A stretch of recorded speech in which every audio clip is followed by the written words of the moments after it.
Good morning. I invite you to take a breath. Just arrived here. We're going to sing a song together. Some of you have sung once or twice before here. And we'll hear it again later in the service. This is our chance to just kind of settle into it and feel it out together. Let out my wings. I'm not just broken.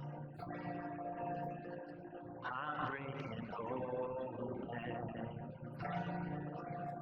The cracks that you see, gonna let out my wings. I'm not just broken. I'm breaking open.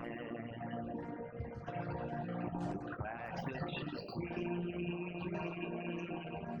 gonna let out my wings. All together. I'm not just broken. I'm breaking open.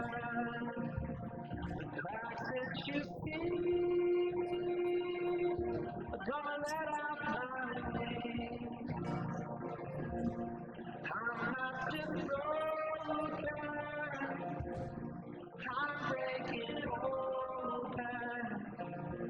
The cracks that you see, gonna let out my wings. Here we go. I'm not just broken. I'm breaking open. The cracks that you see, gonna let out my wings. I'm not just broken. I'm breaking open. The cracks that you see, gonna let out my wings. I'm not just broken. I'm breaking open.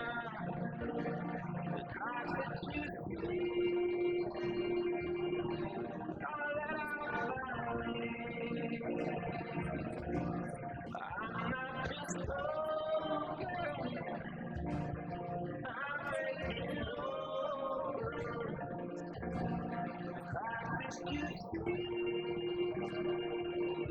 gonna let out my wings. I'm not just broken. I'm breaking open.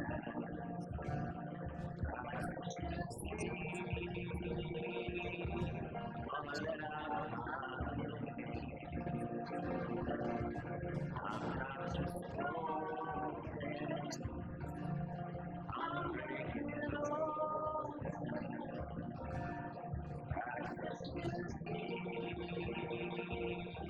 Gonna let out my wings. One last time. I'm not just broken. I'm breaking open.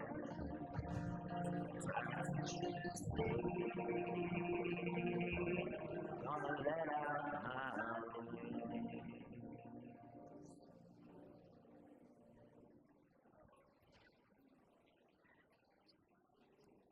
Good morning. Good morning. Welcome to Foothills.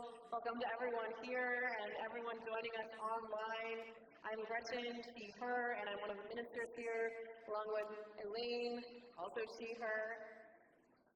And we are so grateful to be led in music this morning by Christopher Watkins Lamb, they, he, along with Julie Koenig, she, her, and Katie Seaver, she, her.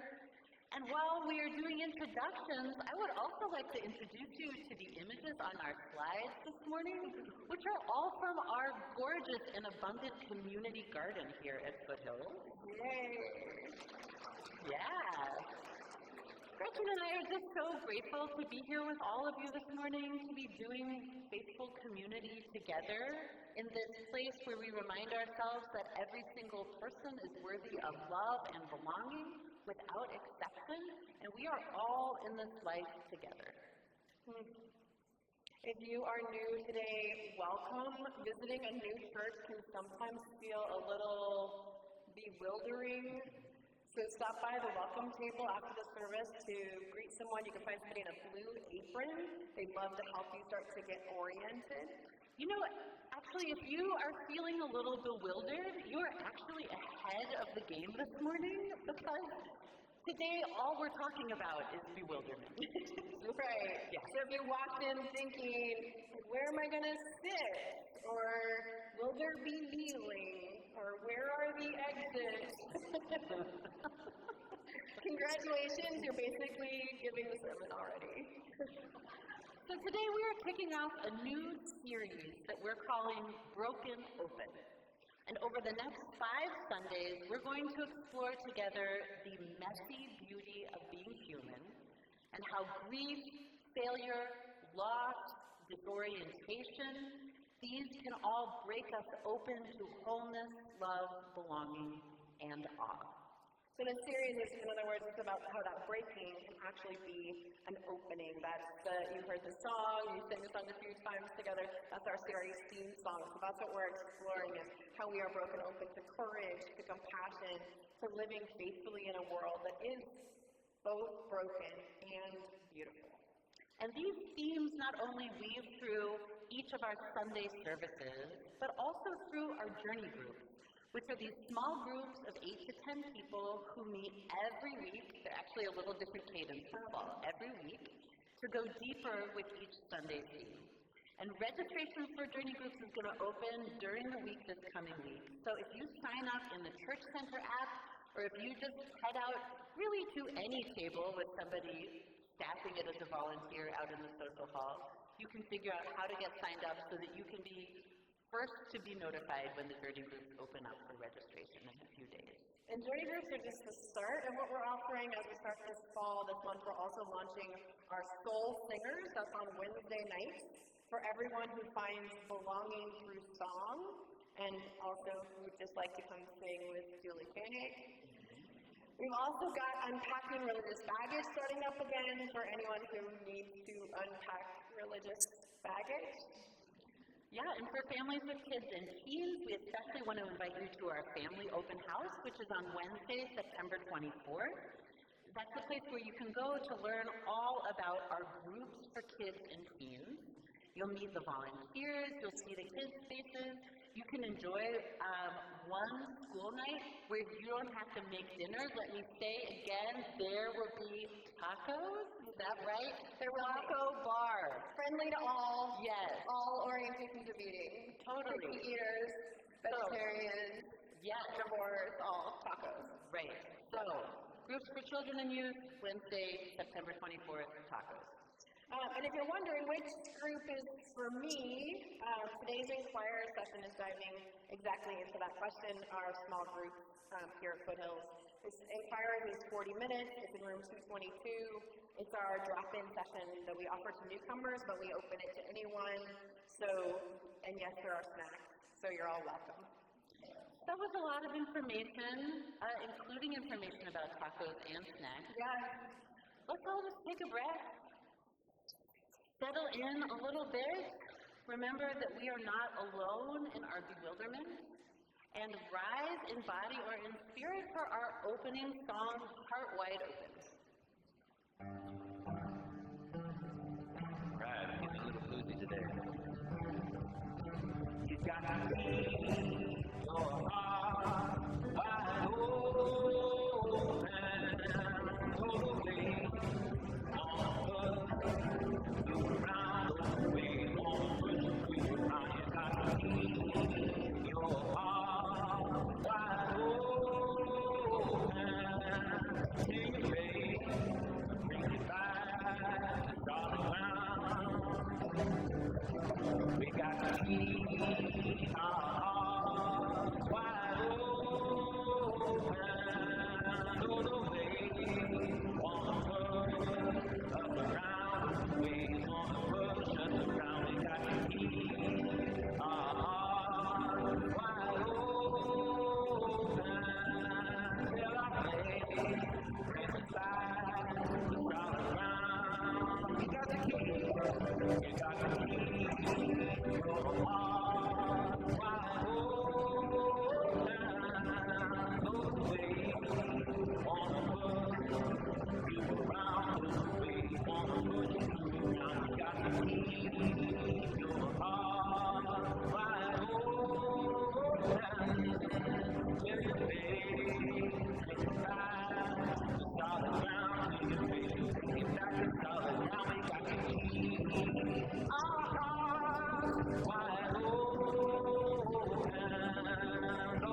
really wanted to share wildflowers from our community garden with you this morning.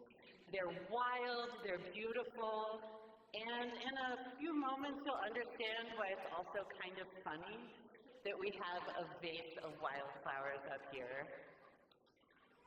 Life undoes us over and over again. Pulling out our ponytail, unbuttoning our nicest jacket, slouching our socks and tugging at our shoelaces. And in these moments we can feel like we are failing, as if our job as humans is to be all put together and perfect, instead of being a heart-wide-open creature, joyful and growing.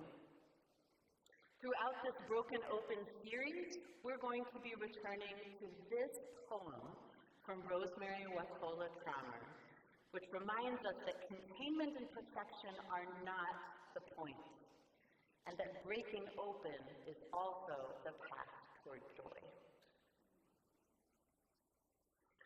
Over and over, we break open. We break, and we break, and we open, and for a while we try to fix the vessel, as if to be broken is to be bad, as if with glue and tape and a steady hand we might bring things to perfection again, as if they were ever perfect, as if to be broken is not also perfect, as if to be broken is not the path toward joy. The vase that has been shattered and cracked will never hold water. Eventually it will leak. And at some point perhaps we decide that we are done with picking our flowers anyway, and no longer need a place to contain them. We watch them grow just as wild flowers do, unfenced, unmanaged, blossoming only when they're ready. And my God, how beautiful they are amidst the mounting pile of shards. Come, let us worship together. As Gretchen lights our chalice this morning, I invite you to join me in saying aloud our words of covenant, which begin with the word love. Love is the spirit of this church, and service is its law. This is our great covenant, to dwell together in peace, to seek the truth in love, and to help one another. So we're talking about being disoriented, and I talked specifically of the motion of twirling, and I wondered if we had any people who know how to twirl because they've taken classes in ballet. Anybody? You know, Gretchen, Oh my God, when we were Jason. Oh, do we really have somebody? Yes, Jason is a professional ballet dancer. Jason, will you help us out? Oh my gosh! This is my dream that Jason would be here, so I'm so thrilled. So thank you so much. This is Jason. He is a professional ballet dancer, so he's going to be even better at this lesson than I could ever have dreamed. Okay, so we're going to have you just demonstrate a few pirouettes right here, okay?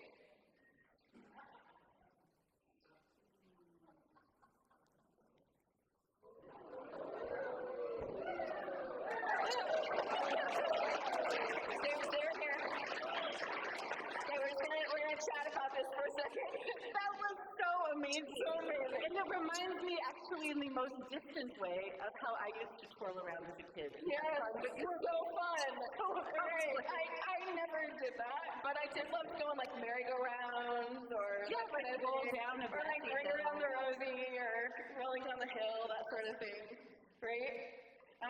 But the problem with those kinds of twirling, especially as an adult, is you can get kind of dizzy. Did you get dizzy? No, right.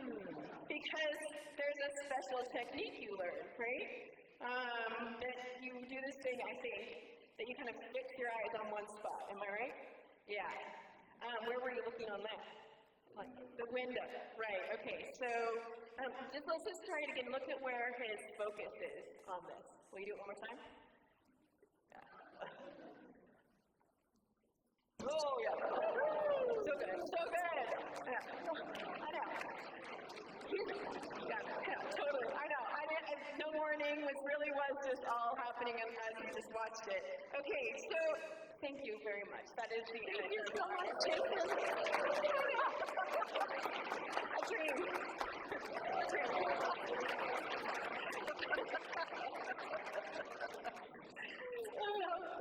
Some people believe that twirling is actually more than fun, more than beautiful and amazing. Some people practice twirling, or more accurately, whirling, as a spiritual practice. And unlike ballet dancers, they don't try to stay steady. They let the dizziness carry them. They surrender to the spin, believing that spin can bring them closer to God. It's a practice that's practiced by what's called the whirling dervishes. Anyone know this? So the whirling dervishes are part of the Sufi tradition, which is a mystical part of Islam, founded by the poet Rumi in the 13th century. So we're going to watch a little bit of the dervishes together.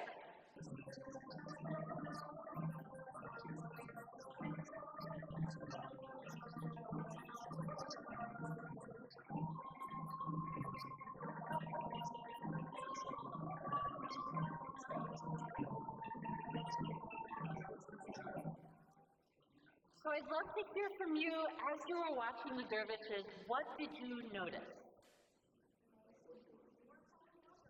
Or falling over, that's true. They spend a lot of time practicing, just like with ballet. Right? Okay, Donna, there's kind of an arm thing happening. Right, so actually that's a posture they learned that is the right hand is up, and the left hand is down, so that they are one hand to the heavens, one hand to the earth. Ty, what did you notice? Right, their eyes were moving. They weren't focused on just one spot. And actually, that particular kind of gaze is called a soft gaze. Yes. Can you tell us about so a soft gaze, maybe some of you know some other kind of practices, is where you're looking but you're not looking. Okay, so sometimes it helps to kind of keep your eyes a little, let's try it together. So you're going to kind of half close your eyes a little, and then you're looking, but you're not really focused on anything. So you're seeing, but not seeing. Now imagine keeping that gaze while you are spinning, and just surrendering to the swirl instead of fighting it. How would that feel to you? Yeah. That's right. And they practiced for, years to get to this. And we're not Sufi. And we're not practicing ballet, and we're not experts in the Sufi tradition of whirling either. But we do feel like we can learn from the joy of twirling. So we asked our new lead for Sunday programs, Lauren McTighe, in a kind of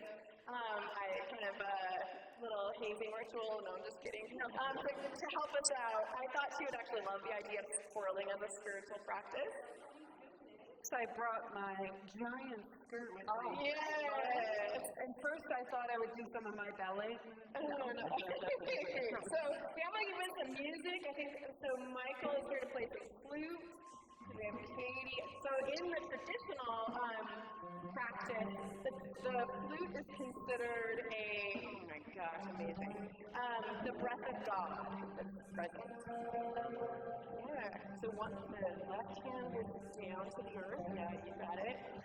Okay, if anybody just is feeling brave and wants to try, you can get up into the aisle and spin a little. Yeah. Just to feel and practice the soft gaze.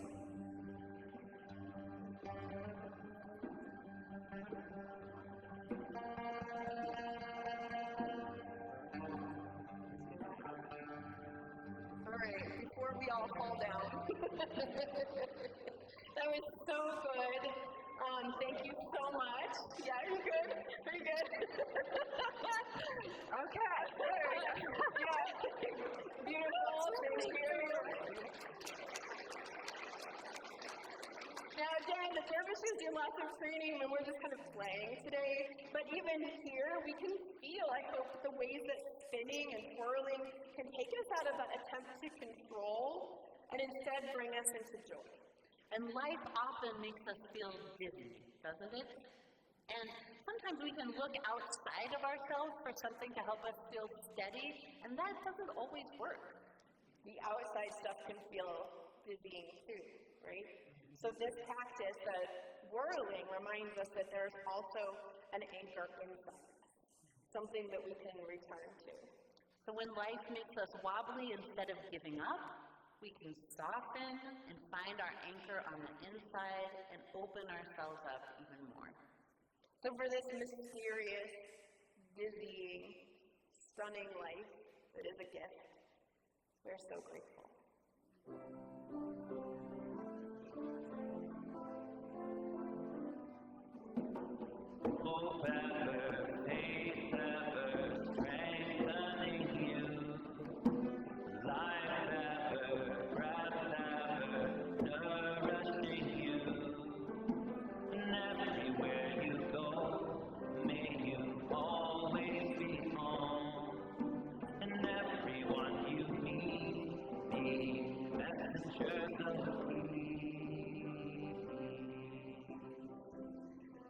So it's almost time for our kids and youth to go to their classrooms. So if you are a kiddo, I'd like you to come forward now, stand right around here. And then in a moment, all the adults are going to rise and you're going to go through the arches to your classes. So you come forward. Forward. Okay, and then everyone rise. Make some arches over the aisle. Bless the kids as they go. Let your light shine through, and your heart ever be true. Moving grace and gratitude, and walking wisdom, sharing all that's good. Hope ever, faith ever, strengthening you. Life ever, breath ever, nourishing you. And everywhere you go, may you always be home. And everyone you meet, be messengers of peace.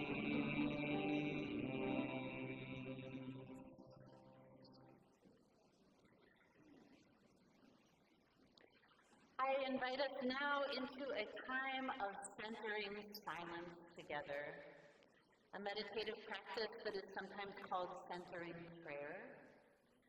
And this is a way of resting in the web of life that is holding us, not by doing or striving, but simply opening ourselves up to what is.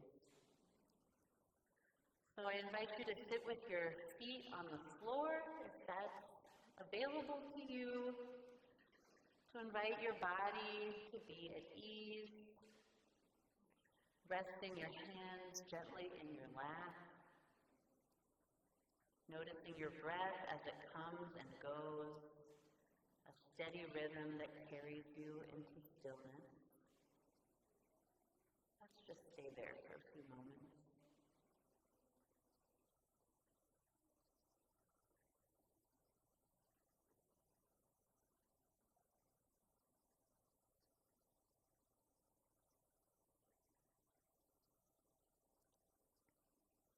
And you may wish to choose a simple word, a word like peace, or love, or here. And this word is something you can gently return to whenever you notice your mind wandering. It's not really something to repeat to yourself, but more just a touchstone to come back to. And as thoughts and feelings and images come to you, and they certainly will, you don't need to follow them, you don't need to push them away, you can simply let them drift by, like clouds moving across the sky, and return gently to a spacious awareness. Return to your word. We are going to keep silence together for a couple of minutes, trusting that the silence is full, the silence is nourishing, that it knows how to meet us just where we are, always inviting us into deeper connection with all that is. Let us join in silence together.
Into this sacred space, we bring our joys and sorrows, that they may be held in compassionate community.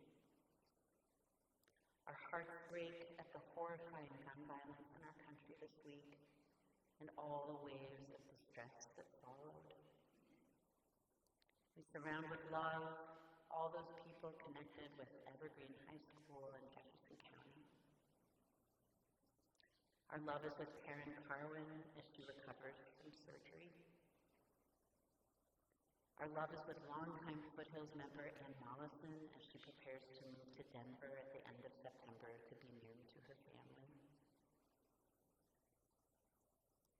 And I invite you now to return once more to your centering word again before you close, and to feel its invitation to you.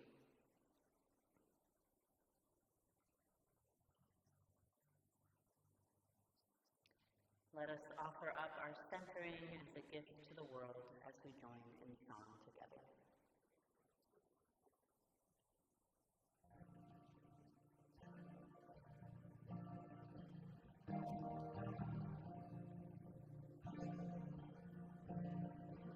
I'm not just broken, I'm breaking open. Cracks that you see, I'm gonna let out my pain. I'm not just broken, I'm breaking open. Cracks that you see, gonna let out my pain. I'm not just broken, I'm breaking open. Cracks that you see, gonna let out my pain. I'm not just broken, I'm breaking open.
Our first reading this morning is from Anne Sexton.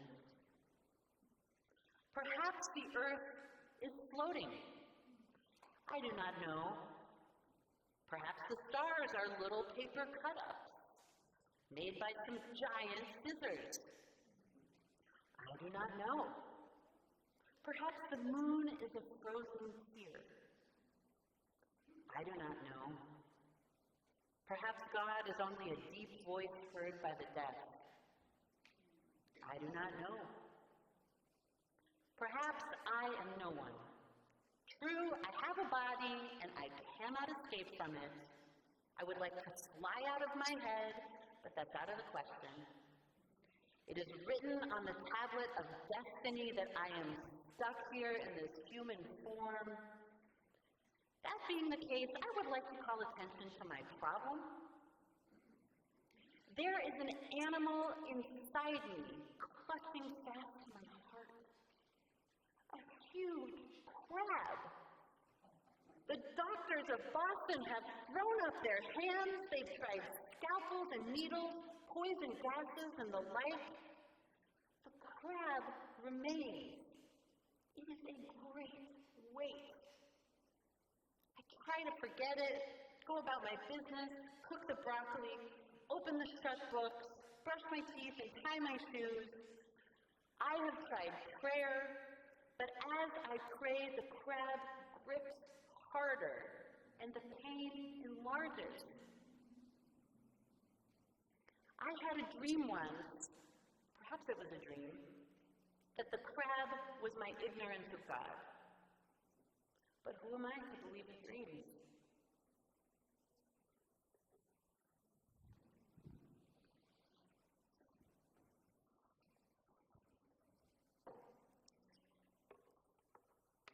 And a second reading, this one from Wendell Berry, called Our Real Work. It may be that when we no longer know what to do, we have come to our real work. And that when we no longer know which way to go, we have come to our real journey. The mind that is not baffled is not employed. The impeded stream is the one that sings. I first discovered and then shared this poem with a dear friend nearly 15 years ago. She'd been really struggling. She told me that sometimes she fantasized about having cancer, because then at least she'd know what to do. It was really bad. So when I brought her this poem, she shook her head and said to me, "Well, that's terrible news."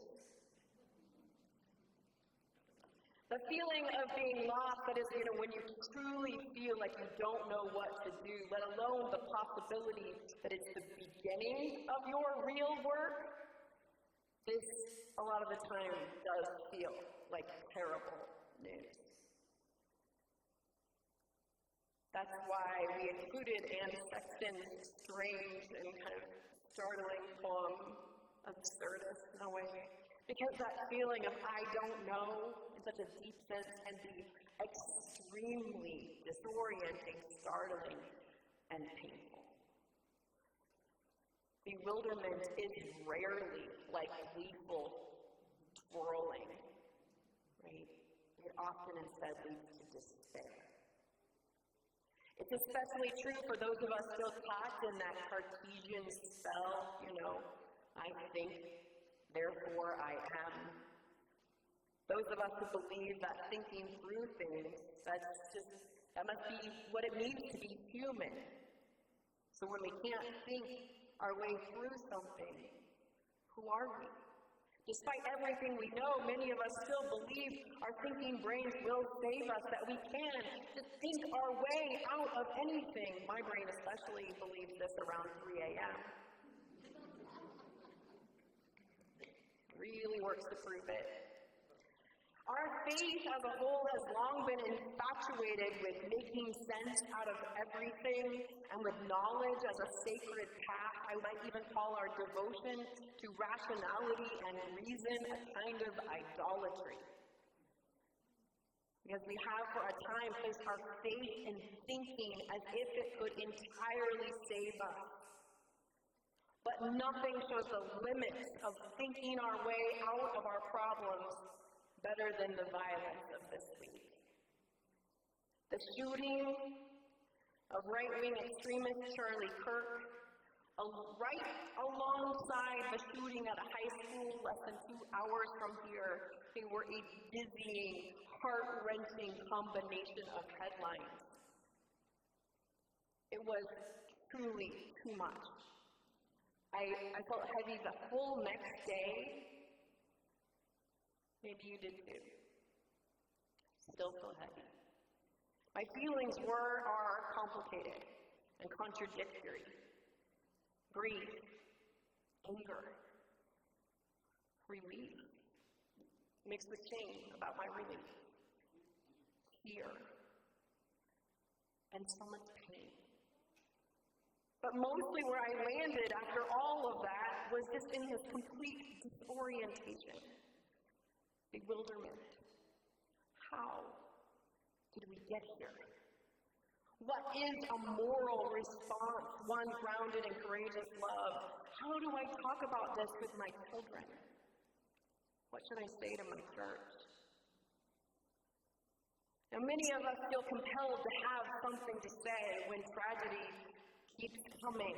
It's why social media has been so active over the last few days, and also why it's been so painful. Because we all are longing for clarity, for certainty, for a map. As Unitarian Universalists, that longing to understand it can even begin to feel like our moral duty. Now, if you relate with this sense that understanding and speaking about your understanding is your moral duty, I just want to offer that you might blame William Ellery Channing for that. Or again, maybe Descartes. Or if you're like me, maybe you could also blame your parents.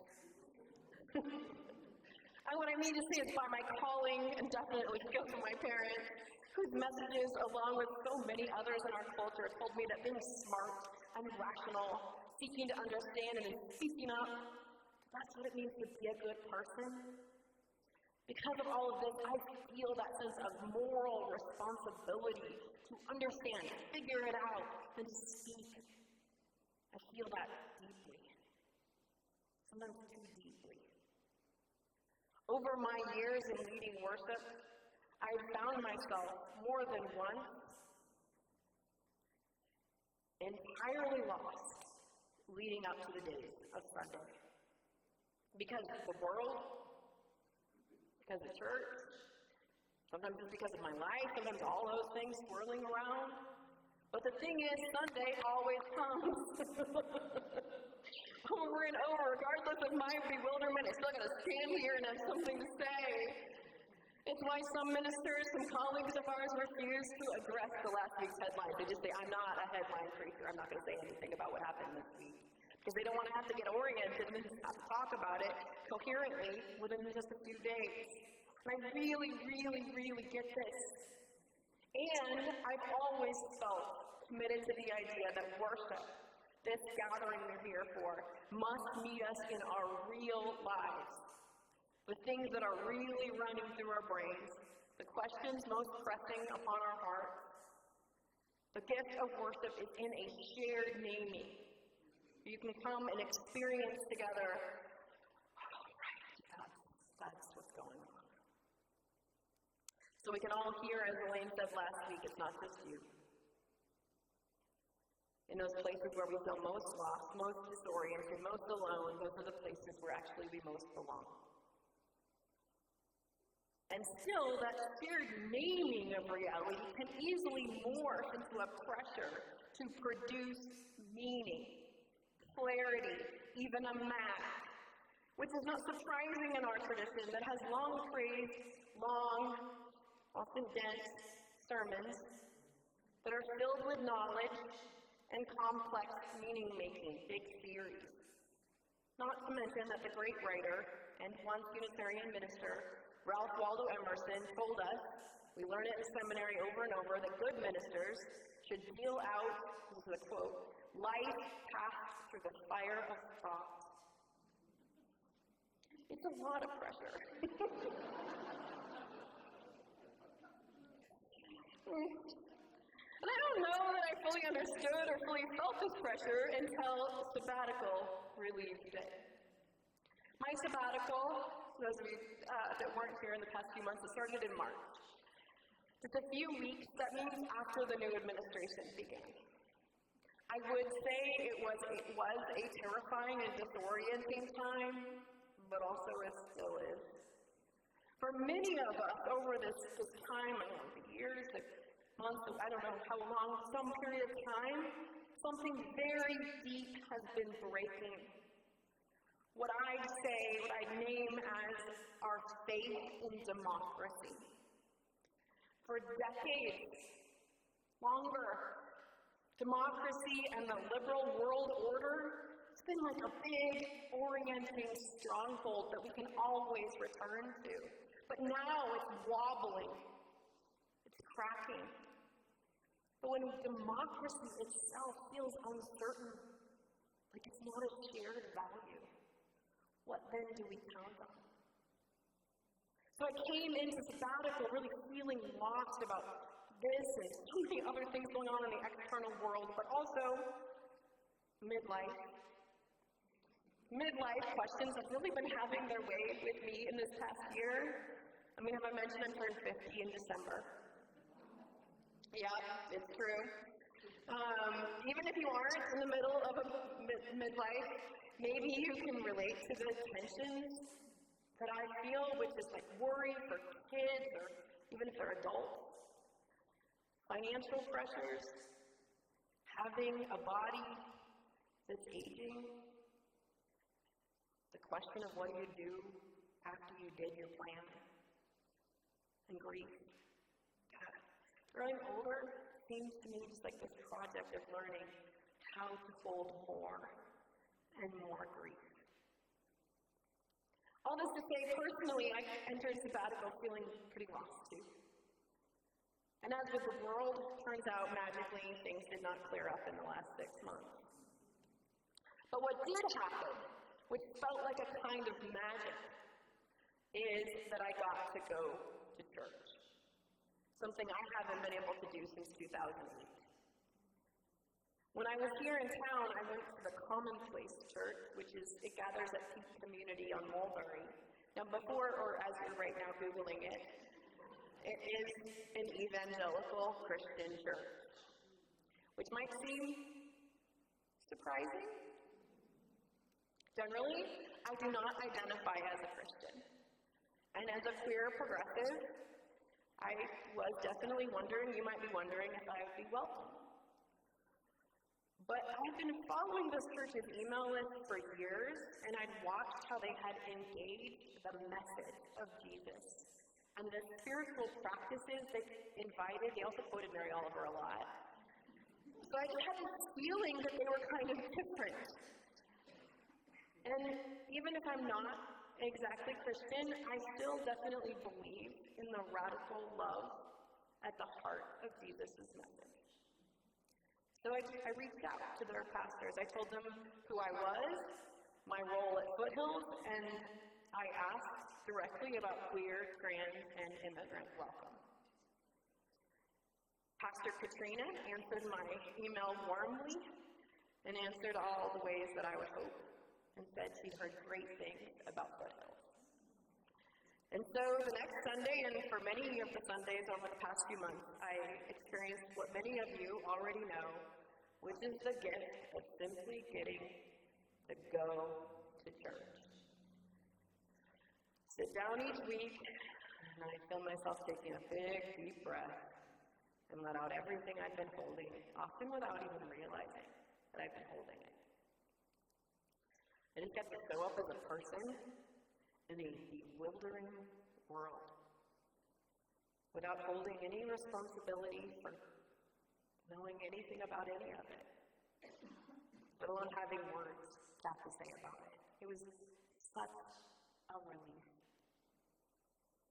It wasn't just the getting to go to church, though. It was also the way the main preaching pastor, Pastor Darren, the way he led the worship.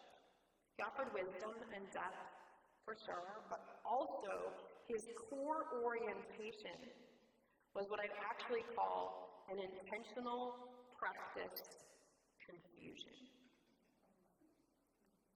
He and I had lunch a few weeks ago, and he told me that the only thing he knows to preach now is the message, you might be wrong.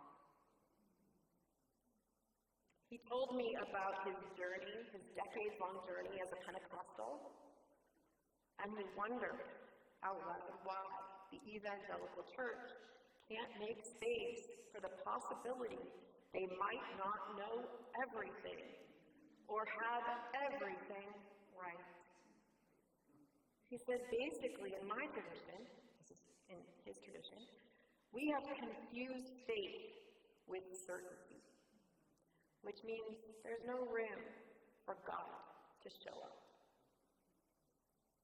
Now, listening to Darren and going to church over these months, I realized this feeling of bewilderment, this lostness that we can often feel so morally responsible to resolve. This feeling can, in and of itself, be a response, a moral response. Bewilderment does not have to mean that we've failed. Bewilderment can be our act of faith. And actually, for some things we face, maybe the most ethical thing that we can offer is a studied, sustained bewilderment. That disorientation that leads us not to despair, but to awe. So that in our humility, we could make space for God, or the great mystery to show up. We can make space simply for what we don't know, can't know, for emergence, for stardust, for becoming, for magic. We can make space simply for something new. We can find that inner focus, rather than chasing external certainties that can be as wobbly as our journey. And this practice doesn't mean we never speak or never act. It just slows us down. Right? That's what the time of my sabbatical allowed for. If you ever go to church, to have the time to engage and slow down in the place of lostness, just enough to listen more deeply, to receive more, and to learn in ways beyond where reason or rationality can really take us. Now, it's true, there was not a magic resolution to every question I started sabbatical wrestling with, and then continued over the last few months. But it's also true, I'm not in the same place that I was. And I know that being able to stay in my lostness, to see that in the scheme of my life, I was in the wilderness, and to stay with that, and not just while scrolling headlines either. I mean, scrolling and feeling lost is a different thing. This is lostness as a kind of intentional practice of receiving. This is what made it possible for that shifting to happen, for me to not be in exactly the same place I was a few months before. As I've returned here, I've been really holding Pastor Darian and the commonplace culture in my church, commonplace church in my heart, and trying to bring some of that intentional confusion into our time together. Oh, it's so hard. But my hope is that these shifts in me, in us, in our world, that they can keep happening. Because the best good news, it's like the only good news I have in these days, that whatever we're feeling caught in, whatever you're feeling caught in right now, that this is not the end of the story. It may be that when we no longer know which way to go, we've come to our real journey. The mind that is not baffled is not employed. The impeded stream is the one that sings. This wisdom shows up across world religions and traditions, like the Tao that says not knowing is true knowledge. Or the Upanishads, that's sacred Hindu scripture. Those who think they know God do not know. Those who know they do not know God most. Oh, this is like say it again. That's my favorite thing. Those who think they know God do not know. Those who know they do not know God most. Unknowing isn't an absence of faith, an absence of morality, an absence of spiritual practice. It's one of faith's oldest practices. Now, the word theology is most literally defined as God talk. That is like literal is the translation, words about God. But what these teachings remind us is that the words themselves aren't God. Sean often says he doesn't believe in God, but experiences God. There are so many things that live outside what we can understand or put into our words. Our words are just too small, nor our attempts to understand will always be too small. Almost 7 years ago, I learned this in another way at Ghost Ranch, New Mexico. Anybody been there? Oh, it's a special place. Highly recommend. I'd arrived there definitely in a state of bewilderment and anxiety about the church, my life, the world, everything that was going on then. In a small worship circle it was a minister's retreat, so it was all colleagues. The Reverend Cindy Pincus and actually, is Christopher here? I bet they're backstage. And Reverend Christopher Watkins led us in meditation. They invited in ancestral wisdom. I was expecting my grandmother to come. I was just sort of meditating on my grandma. But instead, right then I felt the presence of the Reverend Anna Jane Norris, the circuit-riding Unitarian minister who preached between here and Longmont in the 1880s. She was trying to start a Unitarian church. Now, I want to be clear as I share this with you that, like Sean says about God, I do not believe in ghosts or visits from the dead.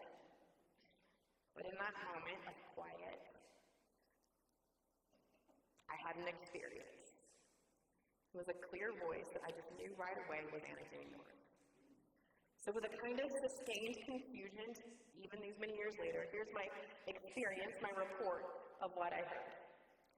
She said, everything you're stuck on, all these questions that are swirling, none of this is God. God is bigger than you know, bigger than what you can dream or imagine. I could have never imagined you, she said. I could have never imagined this church that you serve today. It was impossible. And still, I was sure of it, even when there was nothing. There are dreams at work beyond your own.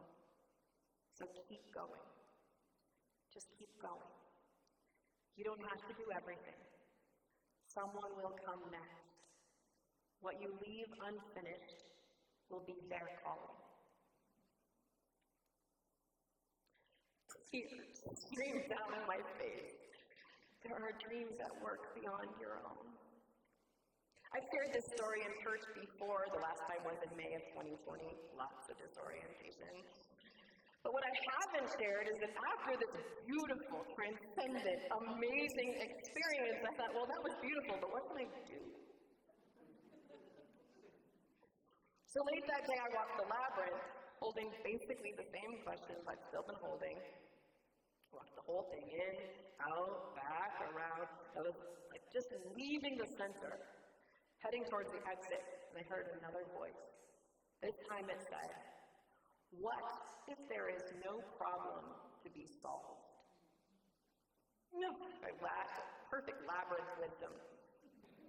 What if there's no problem to be solved? So maybe there's no problem, or maybe it wasn't mine to solve. So, what if? What if there is no problem to be solved? Friends, I definitely do not know the way out of the mess that we find ourselves in, or whatever mess you find yourself in this moment, personally. But I've come to believe that sitting with our not knowing can be a moral, faithful response, sometimes even more faithful than the compulsion to understand and speak and act. Bewilderment doesn't need to keep us from courageous love. It can slow us down long enough to feel its presence, to resist cruelty, to soften our hearts and let them break open, so that we can keep loving despite the pain. And this is our real work.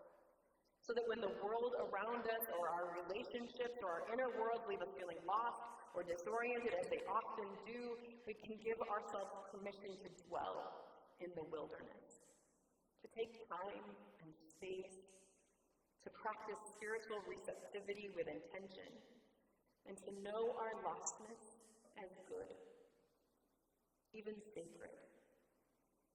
And we can help each other with this. And we need to.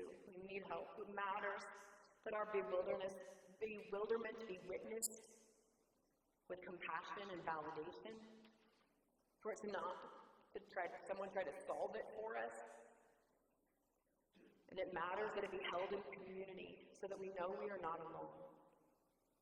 And it matters for us to do it in a space like church where we can remember that we're part of a greater arc of time and life, a greater story. So let's practice feeling wobbly and entirely unsure what to make of any of it.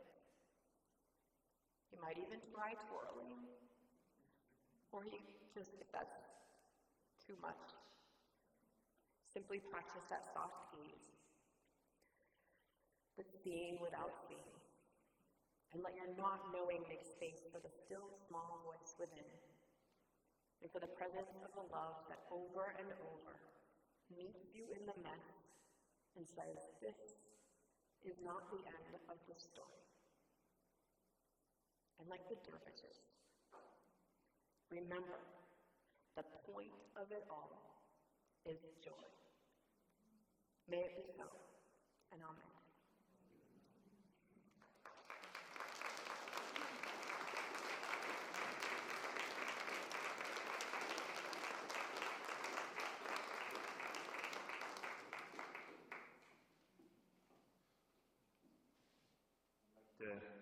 I'd like to share a song with you all that I wrote in a state of bewilderment a few years ago. I just really was struggling, and I hadn't written any songs in a few years. I felt kind of worried that I just don't have this creative spark. I'm not sure what's going on. So I started writing a song about that and the frustration and the struggle and the pain that I was going through. And I started just light my songs on fire, this feeling of destruction. And I was actually wrestling in this song with gun violence as well, and just pouring a lot of, I felt like, dark, heavy stuff into these verses. And then this chorus came to me that surprised me. And it came along with this memory of 2020 taking my daughter around to a park and just running around, and I stooped and picked up an acorn. And I just stood up and held it, and I felt this incredible sense of peace come over me at another time when I was feeling overwhelmed and lost and confused. And so the bewilderment is here. I invite you to just soak that in.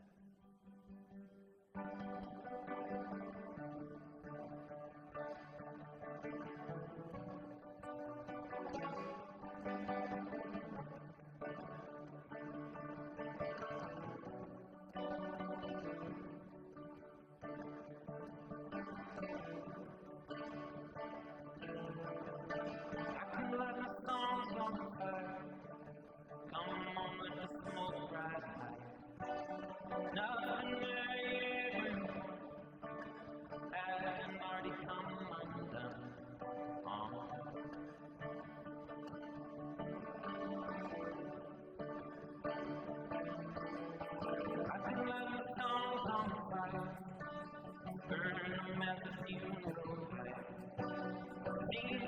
have bought it. Everybody's on.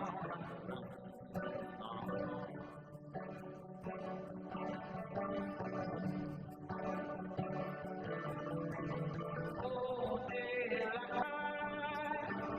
Oh,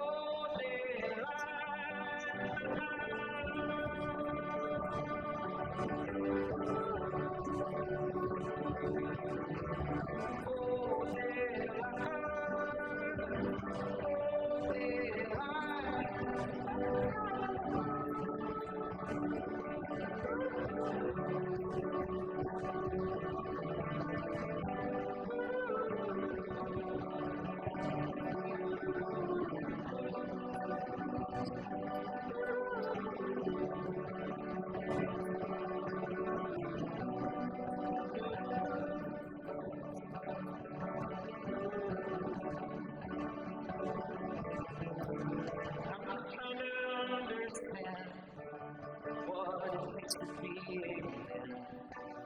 Lonely as I am afraid, is there something more I need?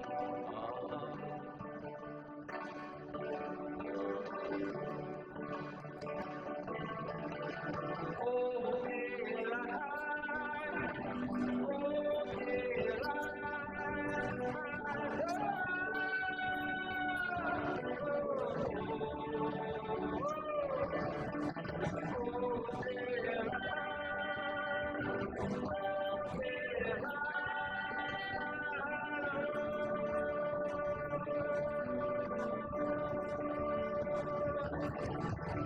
time sparkles in the sand, things that I don't understand. Acorn humming in my hand, Pastor, can I join your band? Oh,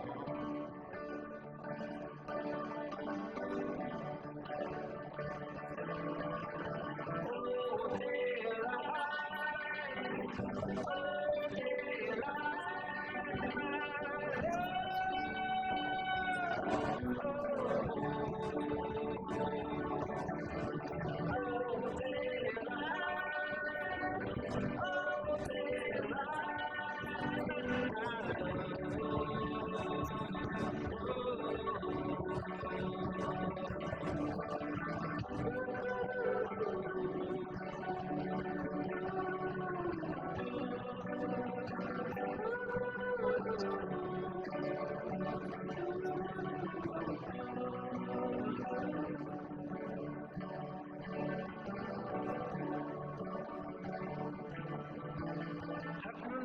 oh,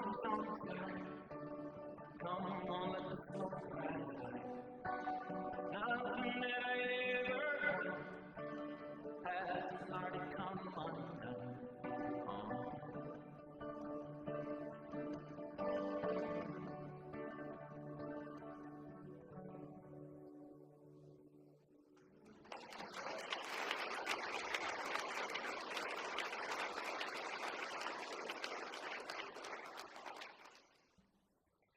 Take a moment and imagine the bewildering, disorienting experience of arriving here in northern Colorado as an immigrant youth or asylum-seeking youth.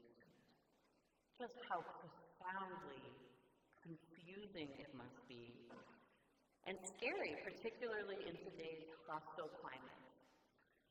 And this is why we are grateful to be partnering and supporting our community partners at Isaac this month. Isaac is an interfaith coalition that supports immigrants in our community and is committed to creating and sustaining a northern Colorado that is welcoming to immigrants. And this Sunday and next Sunday, we have two different ways for you to express your support for Isaac and their mission. The first way is to be a part of their winter coat drive for clothing and hiking products. We have a table right out here where you can offer your donations. And these this is part of Isaac working with the Cooter School District to provide a hygiene bag and full new winter gear to the 100+ recently arrived immigrant and refugee youth in our school district. So we're needing new winter gear. We're needing clean hygiene products, things like shampoo, conditioner, body wash, lotions, razors. You can find out more out here in the Commons, and you can even check out their Amazon wish list, which has really specific, helpful items to donate. So you can donate those items here this Sunday or next Sunday, and also you can give financially to support Isaac's work through our micro-grant offering over these next few Sundays. And you also don't need to pick one way. You can donate the things, and you can donate the money. And together we can communicate very clearly to our friends and neighbors who are immigrants that even in their hardest moments, they are not alone. Everything you share, as you place it in the basket that comes around, or as you use this QR code to donate, will be offered equally to Isaac and to support our mission of unleashing courageous love in northern Colorado and beyond. We will now gratefully receive your generous offering.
Comes to that time in the service that we always set aside for an intentional practice of gratefulness. This is that practice that helps ground us in the midst of bewilderment, in the midst of life's hardest moments, to remember that right alongside all of those things are the beauty and goodness of life. So I invite you to find in yourself that gratitude posture, whatever that might be. And take a deep breath and find in yourself those places that are connecting you to life and its gifts. It could be small, it could be a small thing. Maybe it's the rain, the changing of seasons. Maybe it's the twirling. Oh my God, the somersaults, Jason. I'm grateful for those. Maybe it's the cloudy day. Maybe it's something bigger. Whatever it is, just breathe in that sense of gratitude. And stay with it. Spend time there. It's a good pair for feeling disoriented and lost. Spend time there, and then also right alongside it, spend time in gratitude. And just stay there. Keep saying thank you. God, we don't have to be in charge of everything. I think life is like just a chance to be able to breathe together in a room with others. To be able to start again. And then when you're ready, let this feeling inspire, rise in body or in spirit. Let's sing out with that same sense together. There is more love somewhere.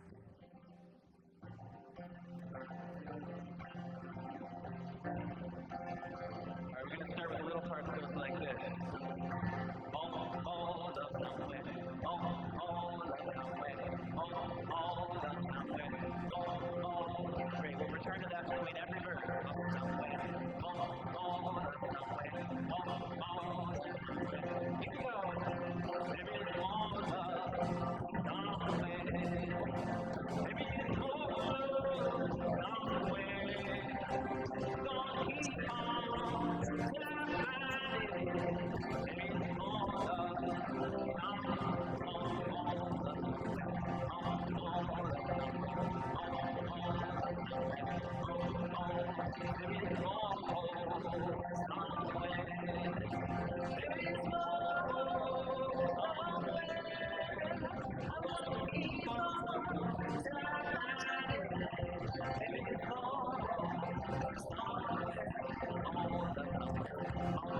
this week as we know it will. Remember that bewilderment, it isn't a failure. Bewilderment is an act of faith, an act of moral response into itself. So stay with it and open yourself up to the love that finds us right there and will not let us go. And twirl. Our worship time is over. Our service just begins. Go in peace and in love. Amen.